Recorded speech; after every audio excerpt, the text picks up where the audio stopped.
Surat Lajpore central જેલમાં બંધ રહેલા એક કેદીનું ગઈકાલે મોત થયું છે। કેદીને છાતીમાં ભારે દુખાવો થતા સ્થાનિક સરકારી હોસ્પિટલમાં દાખલ કરાયો હતો, પરંતુ સારવાર મળે તે પહેલા જ તેનું મોત થયું છે।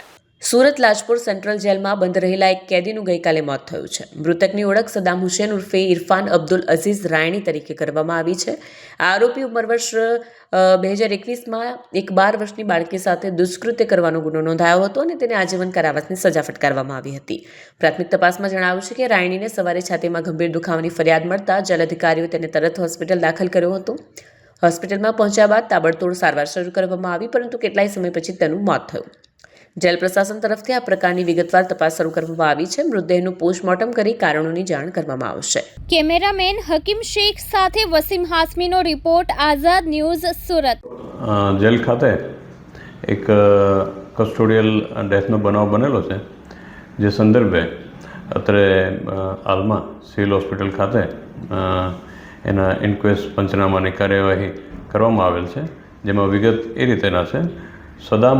સદામ હુસૈન ઉર્ફે ઇરફાન અબ્દુલ અઝીઝ રાયની કરીને એક પાકા કામના આરોપી જે હતા, જે ઉંમર વર્ષ 33 અને રહેવાસી મુસ્લિમ ફળિયા ધારાગીરી નવસારીના રહેવાસી છે, જેઓને નવસારી રૂરલ પોલીસ સ્ટેશન ખાતે વર્ષ 2021માં આઈપીસી કલમ 363, 366, 376, 2JIN અને 376(3) એ ઉપરાંત પોક્સો કલમ 4, 5L અને 6 મુજબનો જે ગુનો નોંધાયો હતો, જેમાં કેસ ચાલી જવાથી નામદાર કોર્ટ દ્વારા તારીખ 5/6/2023ના રોજ તેઓને આજીવન કેદની સખત સજા તે ઉપરાંત દંડ રૂપિયા 30,000ના સજા ફરમાવેલ હતા અને આ રીતે તેઓ પાકા કામના કેદી તરીકે તે તારીખથી